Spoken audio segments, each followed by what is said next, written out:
எதிலும் குற்றம் கண்டுபிடித்துக் கொண்டே இருக்காதீர்கள். மற்றவர்களின் எதிரில் உணர்ச்சி வசப்படாதீர்கள். மற்றவர்கள் பேசுவதை அமைதியாக கேளுங்கள். மற்றவர்களின் நல்ல செயல்களை மனமாற பாராட்டுங்கள். நீங்கள் தவறு செய்திருந்தால் பெருந்தன்மையுடன் ஏற்றுக்கொண்டு மன்னிப்பு கேளுங்கள். வாக்குவாதம் ஏற்படும் போது அதிலிருந்து விலகி விடுங்கள். எல்லோரிடமும் உங்கள் மனதில் உள்ள மொத்தத்தையும் கொட்டி விடாதீர்கள். உங்கள் வெற்றிக்கான ரகசியங்களை மறைத்து வைத்துக் கொள்ளுங்கள். எல்லோரிடமும் அதை பகிர்ந்து கொள்ளாதீர்கள். வாழ்க்கையில் இவைதான் உங்களை உறவுகளுக்கு மத்தியில் உயர்வடையச் செய்யும். கடந்து போனதை நினைத்து இடிந்து போய் விடுவது, நம்மை அடுத்தவர்களோடு ஒப்பிட்டு பார்த்து துவண்டு போவது, நம்மோடு இருக்கும் அனைவரையும் திருப்திப்படுத்த நினைத்து நம் நிம்மதியை இழந்து தவிப்பது, இவை மூன்றும் வாழ்வில் தேவையே இல்லாத செயல்கள் என்பதை புரிந்து கொள்ளுங்கள்.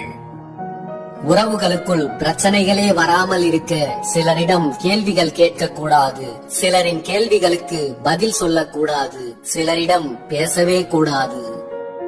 நம்மிடம் உண்மையில்லாத எந்த ஒரு உறவுக்காகவும் இறங்கி சென்று உங்களுடைய மதிப்பை நீங்களே குறைத்துக் கொள்ளாதீர்கள். எவ்வளவு நெருக்கமான உறவாக இருந்தாலும் நம்மை அலட்சியப்படுத்தும் போது நாம் முழுவதுமாக அவர்களை விட்டு ஒதுங்கி போவதில் தவறே இல்லை. உங்கள் சோகத்தை வெளிக்காட்டாதீர்கள். யாரும் அதை பார்த்து உங்களோடு சேர்ந்து கவலைப்படவோ கண்ணீர் வடிக்கவோ மாட்டார்கள். உங்கள் தனிப்பட்ட விஷயங்களை ரகசியமாக வையுங்கள். உங்களை சுற்றி இருக்கும் அனைவரும் உங்களுக்கு நல்லது நடப்பதையே விரும்புவதில்லை என்பதை உணருங்கள். இன்பத்திலும் துன்பத்திலும் அமைதியாக இருக்க பழகிக் கொள்ளுங்கள்.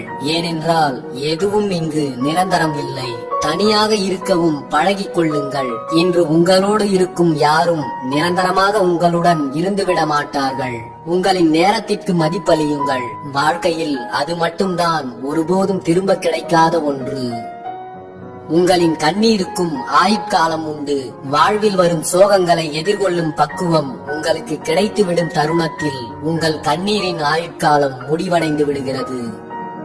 முன்பெல்லாம் வயதையும் அனுபவத்தையும் பார்த்து வந்தது இன்று வசதியையும் செல்வத்தையும் பார்த்துதான் வருகிறது. மரியாதை.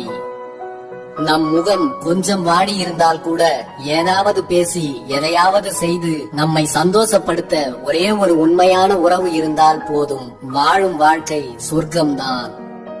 நீ கண்ணீரோடு கலங்கி நிற்கும் போதுதான் உனக்கு தெரிய வரும் உன் வலியை பார்த்து துடிப்பது யார், ரசிப்பது யார், நடிப்பது யார் என்று. காத்திருக்க கற்றுக்கொள்ளுங்கள். எல்லாவற்றிற்கும் உரிய நேரம் ஒன்று இருக்கிறது.